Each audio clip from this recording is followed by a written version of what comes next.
corak tak pakai semangat. Assalamualaikum warahmatullahi wabarakatuh.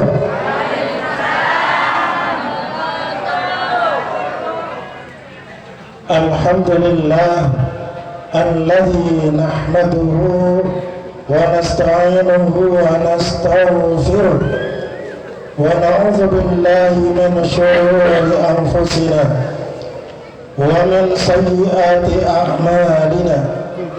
Man yahdihillahu fala mudilla lahu wa man yudlil fala hadiya lahu. أشهد أن لا إله إلا الله وحده لا شريك له الذي لا نعبد إلا إياه وأشهد أن محمدا عبده ورسوله لا نبي ولا رسول بعده بلغ الله صلاة وسلاما لنبي عربي عجمي نبينا محمد وعلى آله وصحبه أجمعين. أما بعد قال الله تعالى في كتابه الكريم أعوذ بالله من الشيطان الرجيم يا أيها الذين آمنوا اتقوا الله حق تقاته ولا تموتن إلا وأنتم مسلمون. وقال رسول الله صلى الله عليه وسلم اتق الله حيثما كنت وأتبع السيئة الحسنة تمحوها وخالق الناس بخلق حسن. صدق الله العظيم وصدق رسوله الحبيب الكريم ونحن على ذلك من الشاهدين. Para sepuh, para nabi sebutan kalau menjaki kom langkong berkasenolja Forkopimka, Bapak Jamat, Bapak dan Ramel beserta anggota, Bapak Kapolsek juga beserta anggota, kemudian Ketua MWCNU Pak Yai Samsul Ma'arif Narasani, kemudian MWC Muslimah Ibu Nyai Koni Masrurah Narasaninya, terus Adin MWC Fatayat Adinda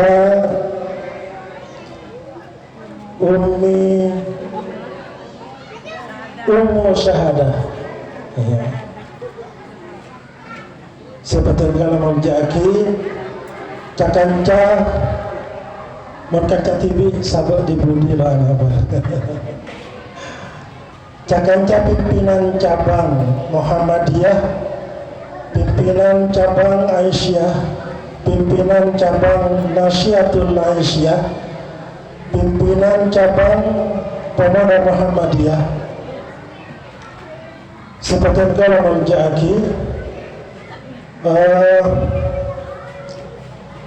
alhamdulillah pada malam hari ini betul kalau bisa dapat boleh ke Sepudi Istana terguna di tahun depan tahun 1900 petong polo sana.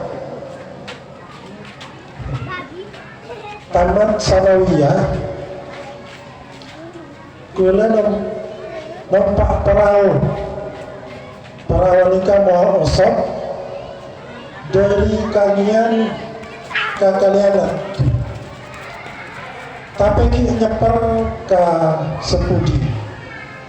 Nikah tamat sanawiyah, gula ngereng paraut 3 malam 2 hari, etase 3 malam 2 hari. Jadi cakanca dari Kangian mau sekolah nikah tes alam cimen bangun dapat terkau Montakok berarti burung sia sakola. Burung sia sakola. Nah, kalau resan dan kula ketuan guru Bapak Abu Rizki almarhum, Bapak Hidayatul Rahman almarhum, beliau berdua saya teti cucukan nang sepudi. Terus sampurna 2 hari 3 malam metase, kemudian isya malam keempat buru depak ke Kaliangan. Tapi ternyata leres jabuna Ibnu Khaldun bahwa al-awqatu tasna'u rijalan aqwiya, bahwa kesulitan-kesulitan itu akan memproduksi orang-orang yang kuat. Orang-orang yang kuat itu hanya dapat dilahirkan oleh situasi yang susah. Oleh karena itu Bapak Ibu, sekeduan putra menduk sekolah, kuliah, jangan terlalu dimanjakan, karena nanti pada akhirnya generasi yang kuat itu akan melahirkan kemakmuran. Rijalul awqa tasna'u ar-raha. Generasi yang kuat itu akan melahirkan kemakmuran. Jadi jangan pernah berharap kemakmuran itu datang sebelum datangnya orang-orang kuat. Dan jangan pernah bermimpi untuk lahir orang-orang kuat kalau tidak pernah mengalami kesulitan. Yang perlu diwaspadai adalah bahwa kemakmuran itu ternyata akan melahirkan orang-orang lemah, dan orang-orang lemah itu akan melahirkan kesulitan kembali. Jadi itu daurnya menurut Ibnu Khaldun begitu. Kesulitan melahirkan orang kuat melahirkan kemakmuran, kemakmuran melahirkan generasi lemah ketemu lagi ke situasi sulit itu. Seperti itu daur kehidupan manusia. Oleh karena itu sekali lagi sebagai wali santri atau wali murid itu jangan dibiarkan anak itu terlalu manja. Berikan kesulitan yang terukur. Jangankan manusia, mengkodekan memproduksi sapi kerap. Nekamun sapi kerap terogege, kan itu ketong ke atas, sehingga dia berdiri dengan gagah, dipaksa seperti itu menghadapi kesulitan, dan dari kesulitan itulah kemudian terdongkrak harga dirinya. Gitu. Jadi dipaksa untuk susah. Itu pemanasan saja dulu. Terus yang kedua, setelah 46 tahun dari petong polosana nikah, gula diundang sebenarnya melihat cuaca.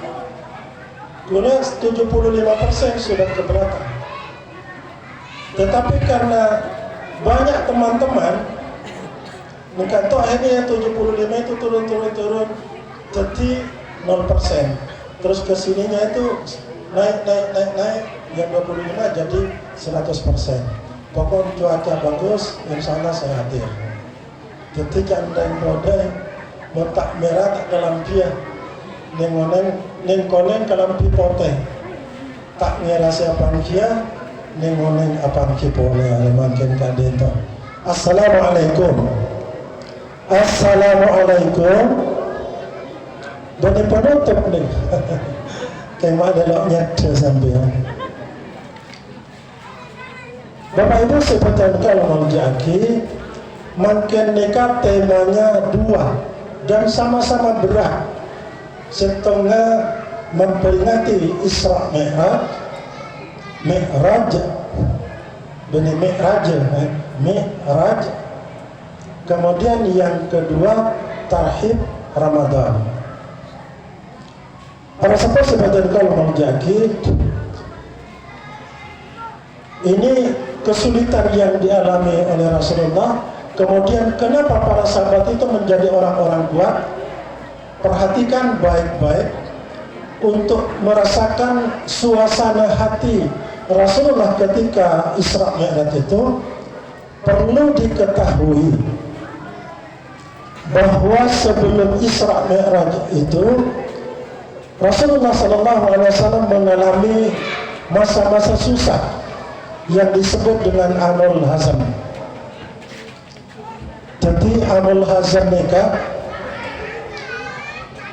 orang-orang Islam khususnya dan Bani Hashim, Bani Abi Thalib itu diusir dari rumahnya masing-masing, kemudian ditumpuk di sebuah area yang sempit namanya Sikbil Abu Thalib.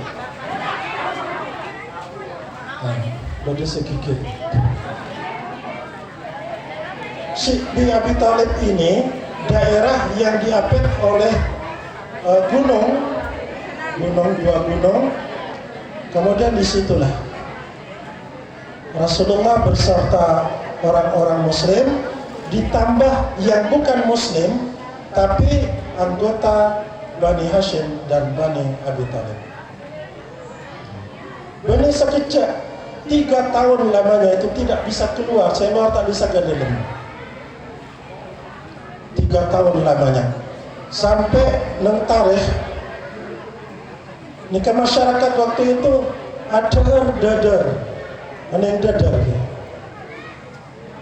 Dadar nikah daun kering, sekekak nikahnya mana dadar. Lanika eseran masuk air baru dimakan. Terus kalau ngontak sekering itu disiram ditumbuk. Itu yang dimakan sepanjang 3 tahun itu. Apakah orang-orang mukmin imannya turun? Tidak. Karena orang mukmin dulu itu pada sarang ibu-ibu paringi cincin kawin. Rakera ibu-ibu yang paling cincin kawin pernah berniat untuk dijual apa enggak? Tidak akan pernah kalian. Yang lain biar dijual, tapi khusus yang ini jangan sampai. Nah, seperti itulah orang mukmin itu di masa itu. Karena mereka memang meyakini bahwa innallaha yu'tid dunya man yuhibbu wa man la yuhibbu. Gusti Allah kasihkan aparel yang berbau dunia kepada siapa saja, baik yang Allah cintai maupun yang Allah tidak cintai. Orang jahat tambah soki banyak, orang saleh soki juga banyak. Orang ilmu natengki ngagakale banyak, tapi orang ilmu natengki saleh juga banyak. Jadi sama-sama diberi.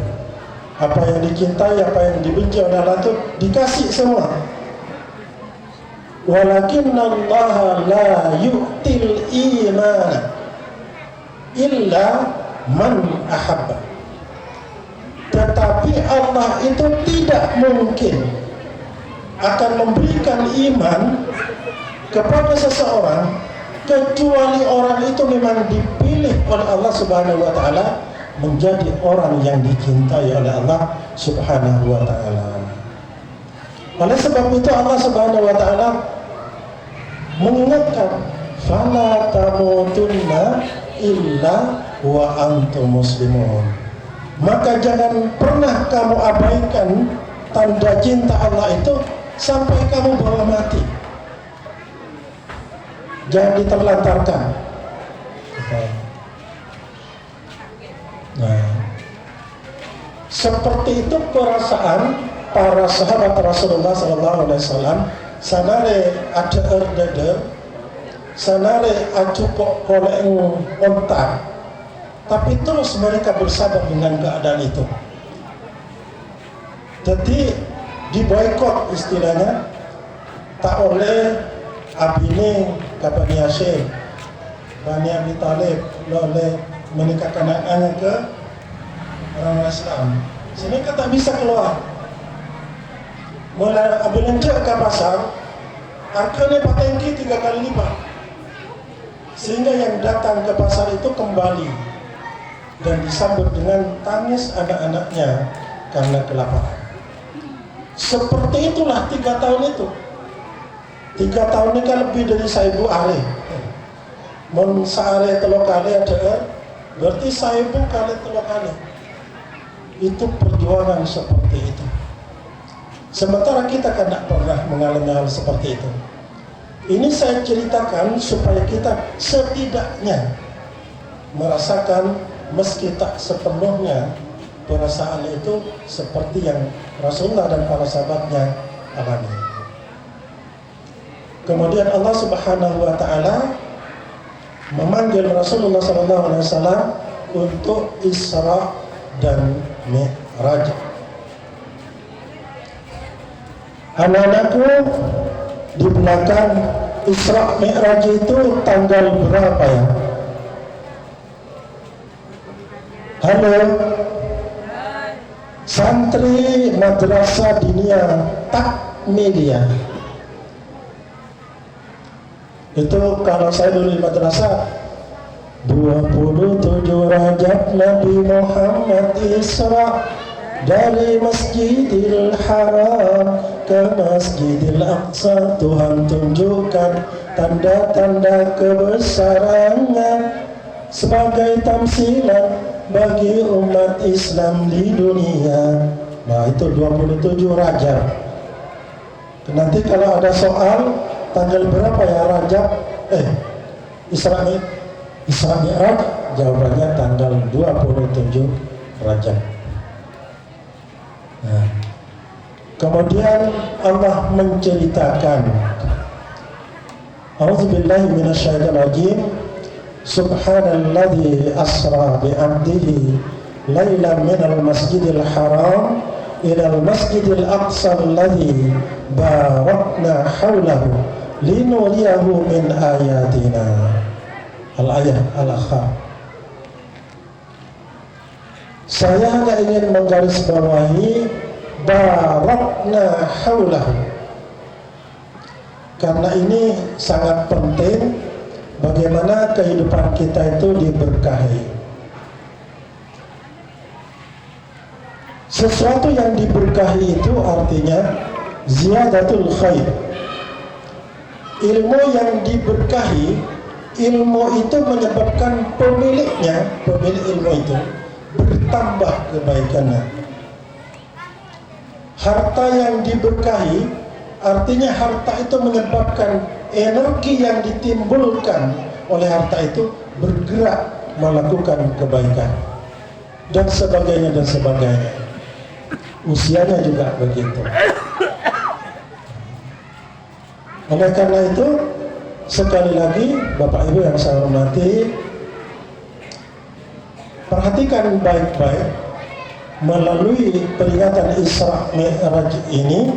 Ketika Rasulullah SAW di Isra Mi'rajkan, itu untuk menambah kelapangan, bukan membuang keburukannya kemudian diganti, tapi memang Rasulullah sudah lapang dadanya itu, kemudian ditambah kelapangannya itu sambil menunjukkan tanda-tanda kebesaran Allah, bahwa kesulitan yang selama ini dialami oleh Rasulullah itu kecil sekali ketimbang dengan apa-apa yang Rasulullah alami di dalam Isra Mi'raj itu.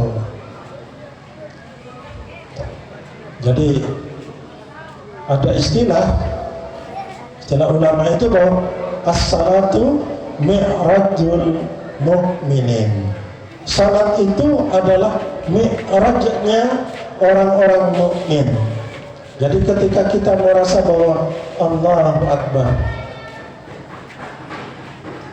yang lain itu kecil. Kalau belum ada pikiran seperti itu, maka salatnya itu belum senilai dengan mi'raj tadi. Nah, apa oleh Rasulullah SAW adalah perintah salat. Tapi yang ingin saya sampaikan dalam salat itu adalah menghayati makna at-tahiyat dalam tasyahud awal maupun akhir. Syekh Najmuddin Al-Ghati Al-Dardiri dalam Qisasul Mi'raj menyebutkan bahwa bacaan at-tahiyat itu adalah dialog, semacam menoreng moyang itu pembicaraan, dialog, istilahnya dialog. Di Muhammadiyah itu ada dua bacaan at-tahiyat yang sama-sama sahihnya. Yang pertama diriwayatkan oleh Imam Bukhari dari Ibnu Mas'ud bahwa bacaan Rasulullah SAW dalam at-tahiyat itu at-tahiyatu lillah wassalawatu wat-thayyibat assalamu alayka ayyuhan nabiyyu wa rahmatullahi wa barakatuh assalamu alayna wa ala ibadillah salihin asyhadu an la ilaha illallah wa asyhadu anna muhammadan abduhu wa rasuluh. Itu yang pertama. Kemudian yang kedua diriwayatkan oleh Imam Muslim dari Ibnu Abbas radhiyallahu anhu bahwa Rasulullah membaca pada saat tahiyat itu at-tahiyatu lillah at-tahiyatul mubarakatus salawatut thayyibatu lillah assalamu alayka ayyuhan nabiy wa rahmatullahi wa barakatuh assalamu alayna wa ala ibadillah salihin asyhadu an la ilaha illallah wa asyhadu anna muhammadar rasulullah.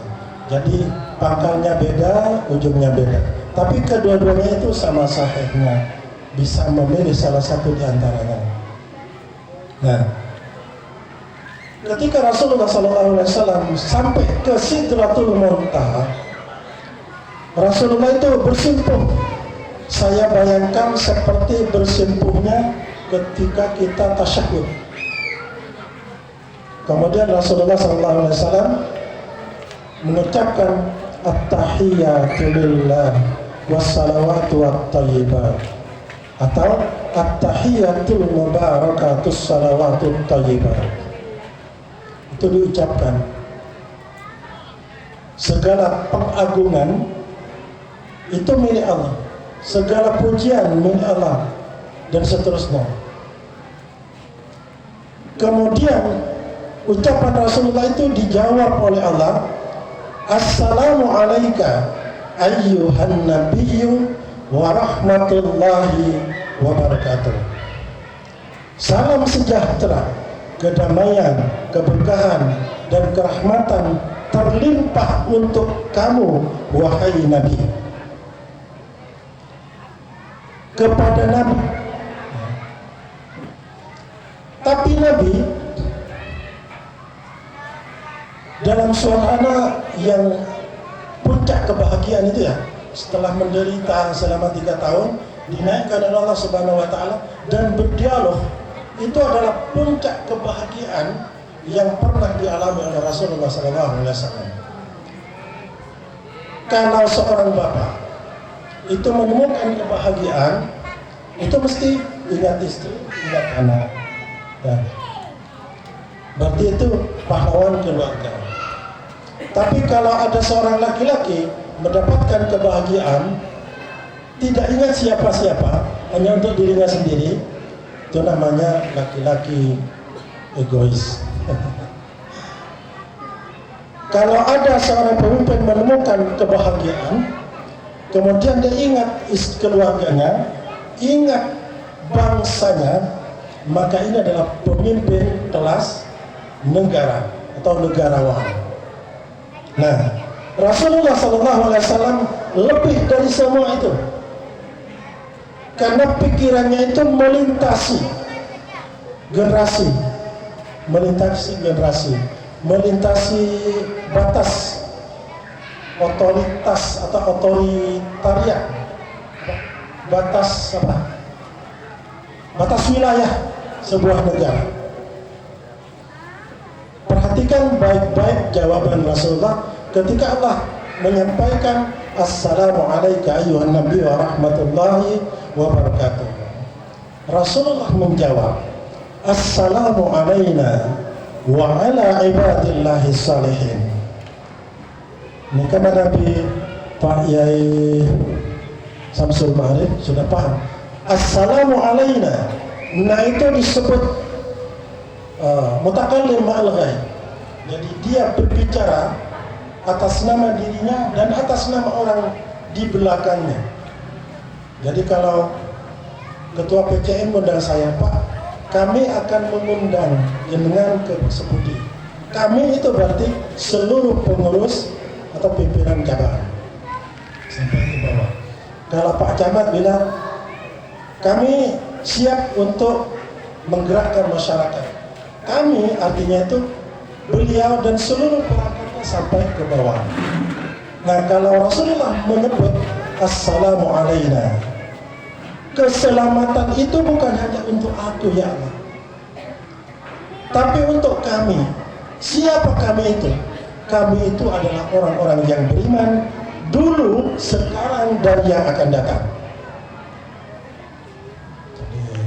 Orang-orang beriman dulu, sekarang, dan yang akan datang itu tersimpul dalam kata kata mutakallim ma'al ghaib. Assalamu alayna itu. Assalamu alayna. Assalamualaikum. Minta jawab. Assalamualaikum. Assalamualaikum. Kentena salawat bukan ayat. Malah ngantuk. Jadi ketika Rasulullah SAW menjawab Assalamu alayna wa ala ibadillah salihin, orang-orang saleh itu spesial didoakan oleh Rasulullah dalam kalimat itu. Padahal orang saleh itu sudah ada di dalam Assalamu alayna, itu sudah ada di situ.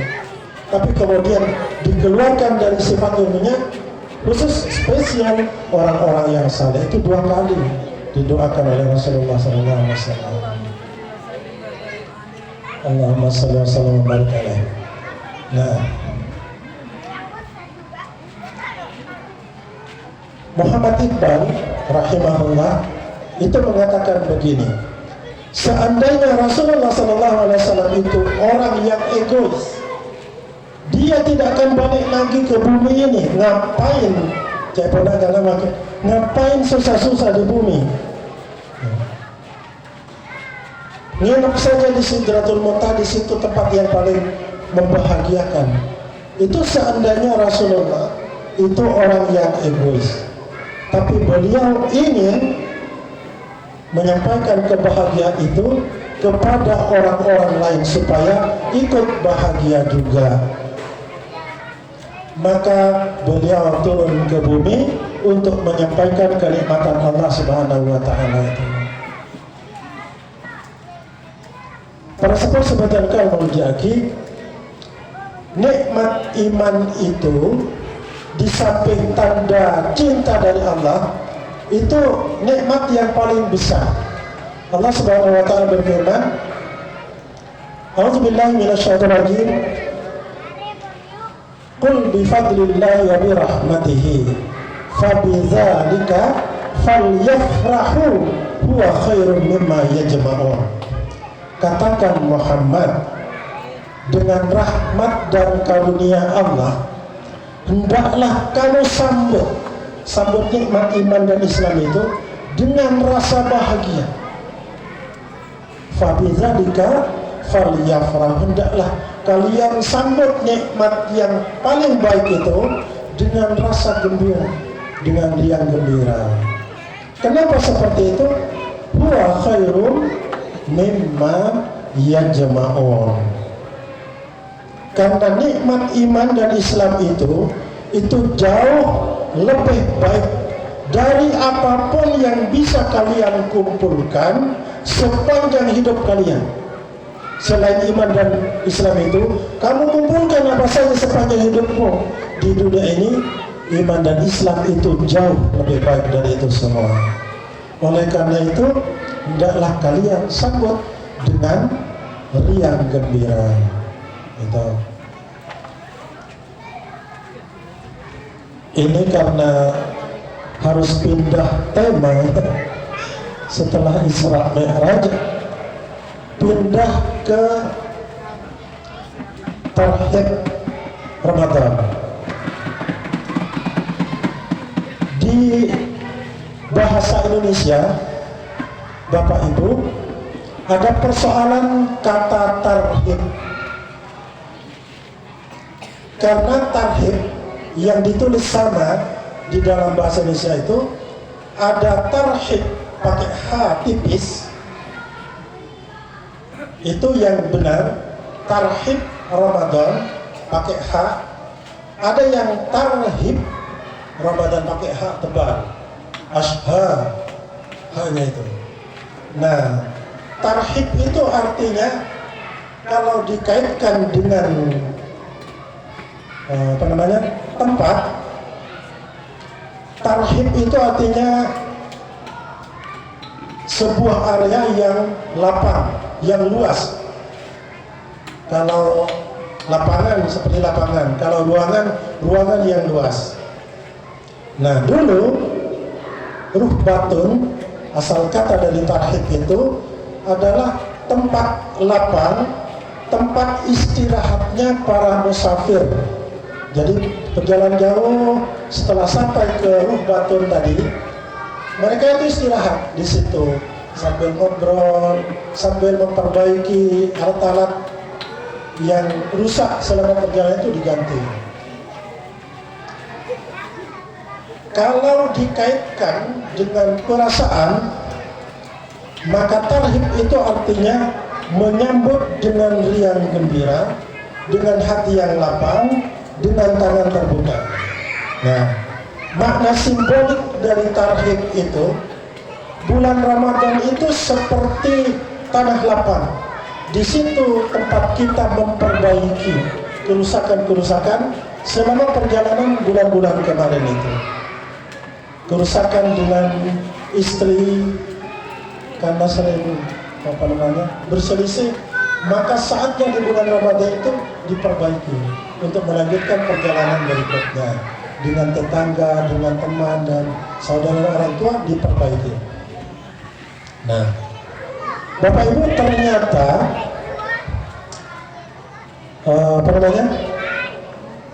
hidup ini harus dikelola dengan baik, dengan seni.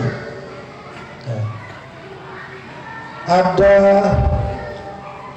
restoran di Jepang itu, pelayannya itu orang tua semua, yang 60 tahun ke atas, pensiunan kategori, sehingga alatinin pelanggan ampo kalero, mulai dari mesen soto, etoles sate, pesen sate, catat soto, lerawon, etoles, bagaimana? Saboli, seperti itu. Dan restorannya itu namanya The Mistaken Order Restoran, restoran salah pesan. Tetapi pelanggan itu beribu-ribu, mulai dari pejabat, selebritis, kemudian orang umum, tumpah di situ semua. Kadang-kadang tadi itu mesen sate, yang main soto, mesen soto, ikibain sate, minta buja, ikibain vaksin, minta gula, ikibain buja, dan sebagainya itu. Dan itu diteliti ada 37% artena membeda 100 orang entar ke baru nikah, 40 yang salah. Membeda 10, 4 salah. membeda 1.400 sesama. Salah alat ini, salah dan sebagainya. Anehnya, ketika diadakan angket tentang puas dan tidak puasnya, pelanggan itu datang ke restoran domestic order itu, ternyata 99 pelanggan itu merasa puas. Padahal salah-salah kan semua. Ternyata Bapak Ibu, mereka berangkat dari kantornya, berangkat dari rumahnya, berangkat dari tempat kerjanya, hatinya sudah siap menerima kesalahan dari setiap pelayan yang ada di restoran itu. Jadi kesimpulannya, ketika kita susah memaafkan orang lain, kesalahan orang lain, sebenarnya bukan masalahnya di dia, tapi masalahnya di kita yang tidak siap menerima kesalahan orang lain. Itu salah satu di antara tanda-tanda orang bertakwa yang akan digiring oleh Allah itu adalah wal-afina 'anil nas, memaafkan. Kata anak sekarang, memaafkan orang lain itu adalah hadiah untuk diri sendiri. Karena begitu kita memaafkan orang lain, dada ini menjadi longgar.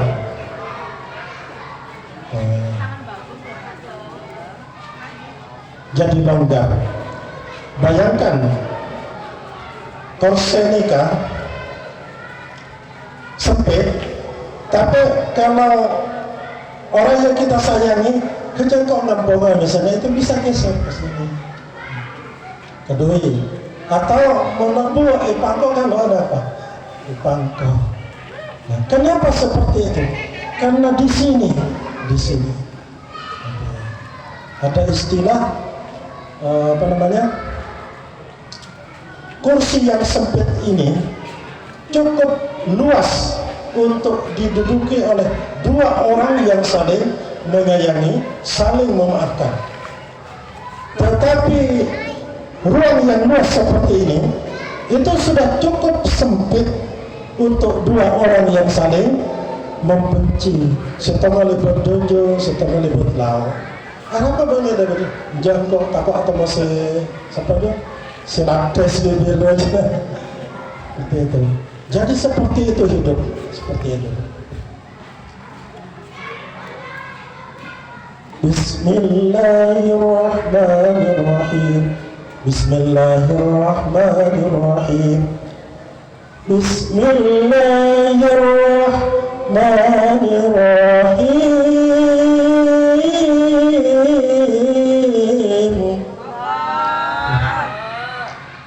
Yang baca sama, yang dibaca sama, tapi dengan cara yang berbeda, maka akan menimbulkan frekuensi yang berbeda. Seperti itulah hidup itu. Kalau ibu, ya bapaknya kok seperti ini, diubah caranya. Bapaknya begitu menghadapi istrinya, kok ngomel-ngomel terus, diubah caranya, itu diubah. Jadi cara kemarin jangan dipakai lagi, supaya targetnya itu berhasil. Tangki baik. Jadi seperti itu. Kalau anak-anak TK, Bismillahirrahmanirrahim, itu TK. Tetapi ketika ditingkatkan dengan cara yang berbeda, maka akan menimbulkan reaksi yang juga berbeda. Nah, Bapak Ibu seperti yang lagi akan dituntut Allah Subhanahu wa Ta'ala, dipotong-potong supaya cepat selesai, mewajibkan kaum muslimin, kaum mukminin untuk berpuasa. Itu ada targetnya, ada target. Pelajaran pertama, hendaklah setiap orang mukmin ketika akan melakukan sesuatu harus dipasang targetnya. Saya akan melakukan ini, targetnya apa? supaya pekerjaan kita itu bisa diukur, dan ukurannya itu harus ditetapkan sebelum bekerja. Jadi Allah Subhanahu wa taala mewajibkan kita berpuasa. A'udzubillahi minasyaitonir rajim. Ya ayyuhalladzina amanu kutiba 'alaikumus-shiyam kama kutiba 'alal ladzina min qablikum la'allakum tattaqun. Takwa itu targetnya.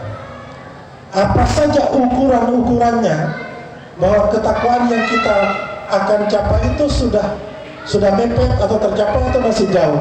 Nanti kita sampaikan apa yang disampaikan oleh Sayyidina Ali karamallahu wajhah tentang takwa itu. Minta izin tinggal 10 menit.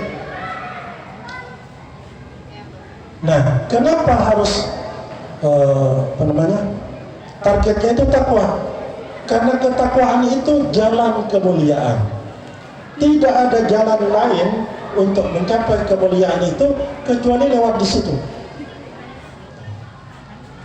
Kata Nabi, inna akramakum indallahi atqakum.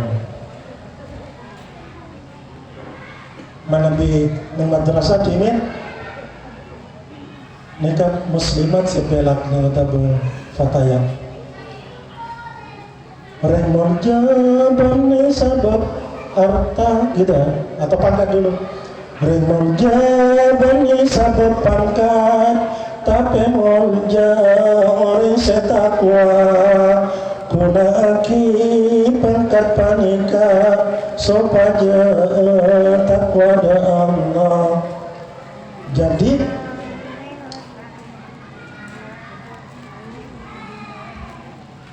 takwa itu bisa lewat jabatan.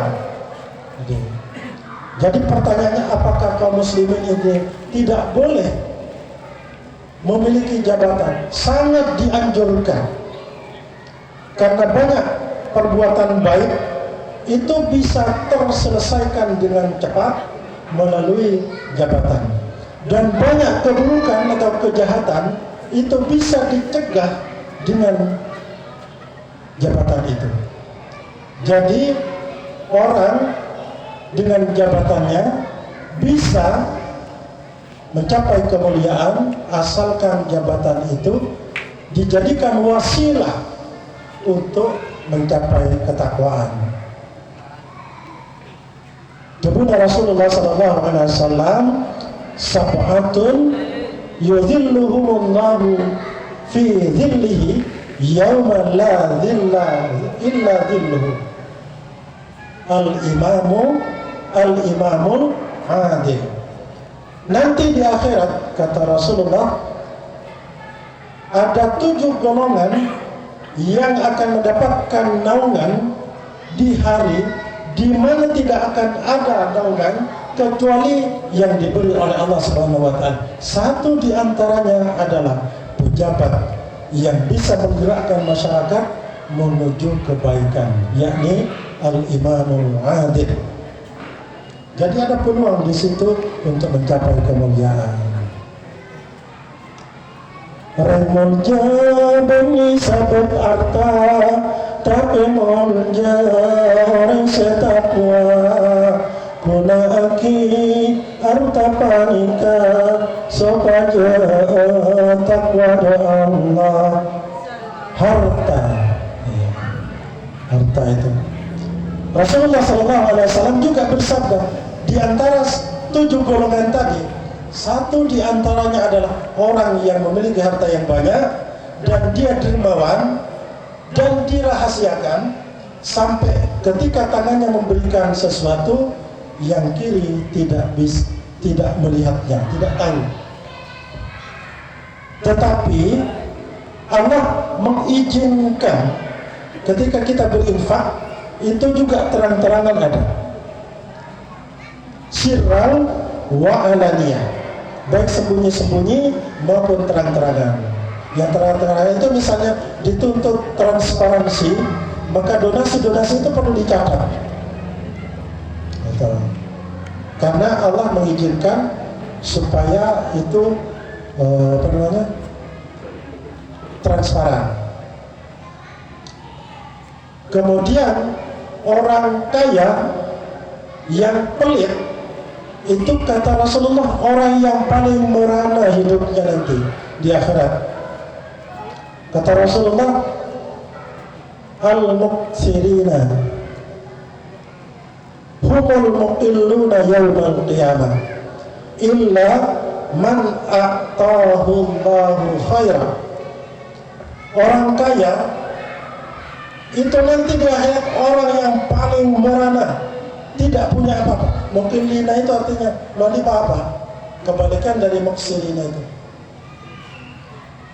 Tapi dikecualikan oleh Rasulullah, illa man a'tahu Allahu khaira, kecuali orang yang Allah kehendaki orang kaya itu berjalan di jalan kebaikan. Kemudian ketika dia menempuh kebaikan, kanan kirinya, depan belakangnya itu sangat peduli. Itu yang perlu kita pahami. Kemudian yang berikutnya, lagunya tidak saya lanjutkan supaya tidak lama, pindah ke berikutnya. Puasa Ramadan itu sebenarnya adalah kesulitan yang didesain oleh Allah. Jadi puasa Ramadan itu kesulitan yang memang diciptakan oleh Allah untuk menguji kita, supaya menjadi orang yang tangguh tadi. Jadi malamnya tidurnya berkurang. Itu tanda-tanda orang takwa itu salah satu diantaranya begitu. Allah dalam Al-Quran itu menyebutkan tatajafa junubuhum 'anil madaji'i yad'una rabbahum khaufa wa tama'a. Orang takwa itu diantara tandanya punggungnya itu tidak kerasan di tempat tidur. Yad'una rabbahum khaufa wa tama'a, dan dia beribadah, berdoa kepada Allah dengan rasa takut dan harapan. Cak ngarep melolo deki canda coba jadi GR. GR nika gede lumongso atau lacek tari manangku gitu. Jadi harus annal mukhtara lil abdi ayyakuna khaifan rajian. Pilihan terbaik bagi seorang hamba itu menumbuhkan rasa harap dan cemas, khawatir di dalam hatinya itu dalam keadaan equal, siapa oleh makanan, dalam keadaan berimbang. Jadi berdekat-dekat, engkau lah tapi pendil, udah pendil, salatnya pendil, tapi jangan-jangan dalamnya aku ya belum terpenuhi. Itu khawatir terus diciptakan supaya kekhawatiran itu menimbulkan kehati-hatian, dan harapan itu akan membuat kita lebih giat lagi. Di hari kiamat, kata Rasulullah SAW, ada malaikat yang menyeru, ainal ladzi tatajafa junubuhum 'anil madaji. Wahai, di mana orang-orang yang dulu ketika di dunia punggungnya tidak kerasa di tempat tidur? Maka dikumpulkan orang-orang itu semua, kemudian tanpa dihisab, kemudian mereka dimasukkan ke dalam surga. Baru kemudian neraka ditegakkan untuk menghisab orang lain. Nah, ke arah itulah sebenarnya puasa Ramadan itu akan digerakkan. Coba bayangkan, takjil, makan sedikit, paling telur, misalnya kurma, minum. Muadzin sudah menunggu kita, atau kita ditunggu. Sebentar lagi iqamah, salat maghrib, salat sunnah, kemudian mungkin makan lagi nambah. Sebentar lagi isya, mungkin darusan, mungkin ada halaqah dan sebagainya. Kemudian tidur sebentar. Setelah itu dibangun oleh istri. Biasanya saya itu kalau tidak punya istri mungkin tiap hari bablas. Pak, bangun Pak, gitu. Saya itu kadang-kadang hebatnya perempuan itu baru tidur, sebentar sudah bangun. Saya tidur, dia belum bangun. Saya belum bangun, dia sudah bangun. Itu adalah cara Allah untuk menjadikan kita semua menjadi tatajafa junubuhum 'anil madaji yad'una rabbahum khaufan wa tama'an wa mimma razaqnahum yunfiqun. Tinggal 5 menit minta izin. Teruskan Ibu ya, sebentar. Tatajafa junubuhum 'anil madaji yad'una rabbahum khaufan wa tama'an. Dulu orang-orang Romawi itu sangat heran. Orang Islam itu makannya sedikit, tidurnya sedikit, kok begitu kuat? Bisa kuat seperti itu. Maka diutuslah mata-mata. Apa sebenarnya rahasia orang mukmin pada zaman itu kok bisa sekualitas itu? Maka ada satu kalimat yang dia bawa ke Kaisar Romawi, mengatakan,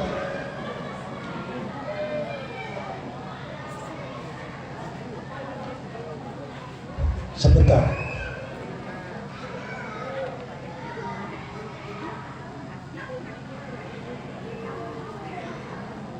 kata beliau, kata mata-mata ini,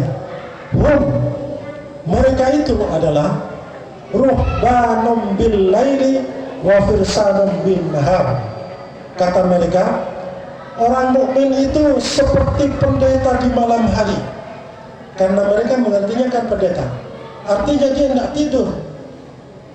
Tadi itu tatajafa junubuhum 'anil madaji.